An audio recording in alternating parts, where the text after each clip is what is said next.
United states of America and the Islamic republic of Iran ఈ రెండు పక్షాల మధ్య తాత్కాలిక శాంతి ఒప్పందం మెమొరాండమ్ ఆఫ్ అండర్స్టాండింగ్ ప్రకారం స్విట్జర్లాండ్లోని జెనీవాలో రెండు పక్షాల మధ్య చర్చలు ప్రారంభం కావాల్సి ఉండేది. జూన్ 19న ఇరు పక్షాలు మెమొరాండమ్ ఆఫ్ అండర్స్టాండింగ్పై సంతకాలు చేయడం జరిగింది. దాని ప్రకారం శాశ్వత శాంతి ఒప్పందం కొరకు రాబోయే 60 రోజుల్లో ఈ చర్చల ప్రక్రియను ముందుకు తీసుకెళ్లాల్సి ఉంది. బట్ ఈరోజు జరగాల్సిన శాంతి చర్చలు అసలు ప్రారంభమే కాలేదు. చర్చలు వాయిదా పడ్డాయి. అమెరికా తరఫున అమెరికా ఉపాధ్యక్షుడు జేడి వాన్స్ చర్చల్లో పాల్గొనాల్సి ఉంది. అదేవిధంగా ఇరాన్ తరఫున ఒక టీం ఈ చర్చల్లో పాల్గొనాల్సి ఉంది. ఇరుపక్షాలు తమ పర్యటనను వాయిదా వేసుకున్నాయి. ఈ చర్చలు వాయిదా పడడానికి గల ప్రధానమైన కారణం ఇజ్రాయెల్ హిజ్బుల్లా మిలిటెంట్స్ గ్రూప్ పరస్పరం దాడులు చేసుకోవడం ఇందుకు మూల కారణం. ఈ చర్చలను రీషెడ్యూల్ చేయడానికి మధ్యవర్తులు ట్రై చేస్తున్నారు. అఫీషియల్ డేట్స్ ఇంతవరకు అనౌన్స్ చేయలేదు.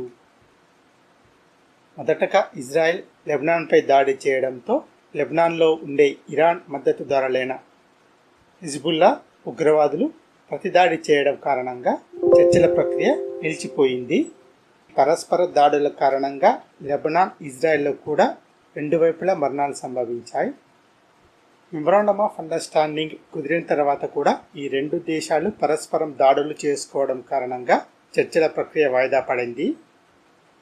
ఇటు ఇజ్రాయెల్ అటు హిజ్బుల్లా మిలిటెంట్స్ గ్రూప్ వాదనలు ఎలా ఉన్నాయి అంటే ఈ రెండు పక్షాలు మెమొరాండమ్ ఆఫ్ అండర్స్టాండింగ్ పైన సంతకాలు చేయలేదు కాబట్టి తాము ఈ ఎంఓయూలో భాగస్వాములు కాదని ఈ రెండు పక్షాలు వాదిస్తున్నాయి.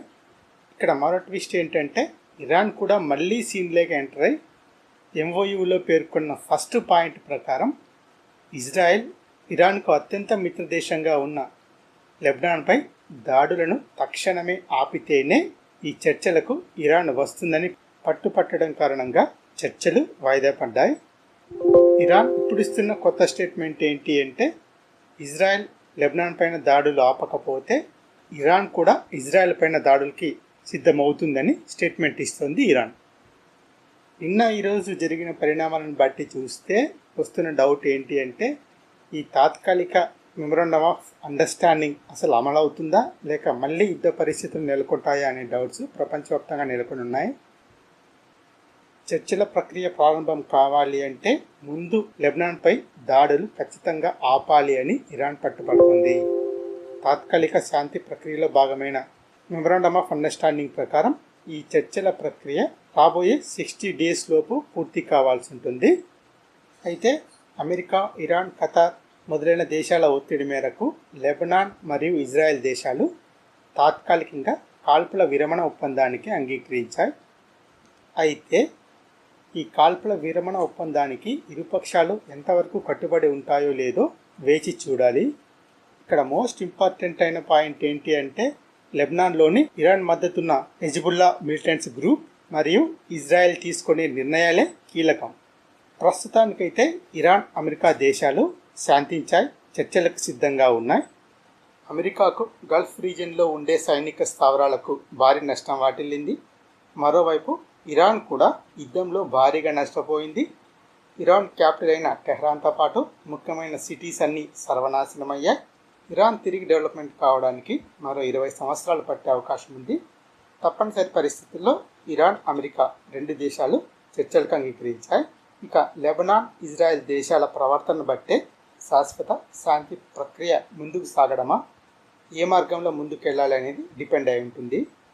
ఒకవైపు పరిస్థితి ఇలా ఉంటే ఇరాన్ కొత్తగా మరో ట్విస్ట్ ఇచ్చింది. అదేంటంటే మెమొరాండమ్ ఆఫ్ అండర్స్టాండింగ్ పైన సంతకాలు పూర్తి చేసిన తర్వాత హార్ముజ్ జలసంధి తెరచుకొని ఎటువంటి టోల్స్ని వసూలు చేయకుండా అంతర్జాతీయ వాణిజ్య నౌకల ప్రయాణం తిరిగి మొదలైంది. అయితే ఇరాన్ ఇచ్చిన కొత్త ట్విస్ట్ ఏంటి అంటే ప్రస్తుతానికి ఉచితంగా నౌకల రవాణా జరుగుతున్నప్పటికీ ప్రతి విదేశీ నౌక ఇరాన్ అథారిటీస్ వద్ద రిజిస్ట్రేషన్ చేసుకోవాలనే గైడ్లైన్స్ని జారీ చేసింది. ఇదే ట్విస్ట్. ఎందుకు అంటే అసలు ఇరాన్ వద్ద నౌకలు రిజిస్ట్రేషన్ చేయించుకోవాల్సిన అవసరం ఏముంటుంది? ఈ హార్ముజ్ జలసంధి అనేది ఇరాన్ ఒక్క దేశం యొక్క సొంతం కాదు, ఇవి అంతర్జాతీయ జలాలు. సో ఇక్కడ ఇరాన్ ఆడుతున్న గేమ్ ఏంటి అంటే, రాబోయే రోజుల్లో స్ట్రైట్ ఆఫ్ హార్ముజ్ గుండా ప్రయాణించే ప్రతి వాణిజ్య నౌక పైన టోల్ ఫీజును వసూలు చేయాలి అని ఇరాన్ భావిస్తోంది.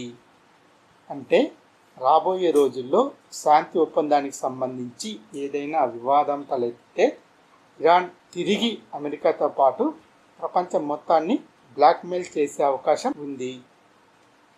వాస్తవంగా అంతర్జాతీయ నౌకా రవాణా మార్గాలు ఏ ఒక్క దేశ సొత్తు కాదు.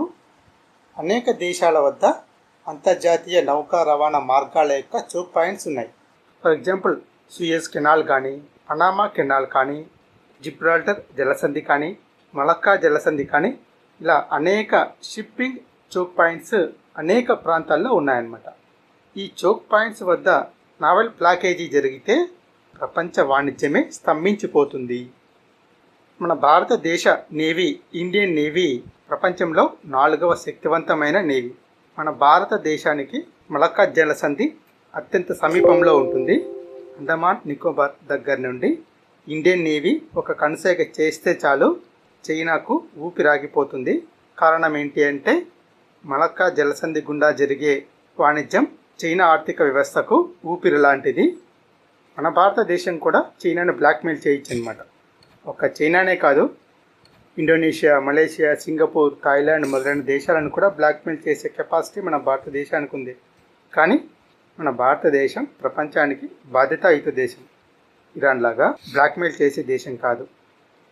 సూయజ్ కెనాల్ను ఈజిప్ట్ బ్లాక్ చేస్తే, గేట్ క్లోజ్ చేస్తే ప్రపంచ ఆర్థిక వ్యవస్థ యొక్క ఊపిరి కూడా ఆగిపోతుంది. కానీ ఈజిప్ట్ అలా చేయలేదు కదా. బట్ ఇరాన్ బ్లాక్మెయిల్ చేస్తోంది. రాబోయే 60 days లోపు ఈ చర్చల ప్రక్రియ పూర్తి అయి శాశ్వత శాంతి ఒప్పందం కుదరాల్సింది.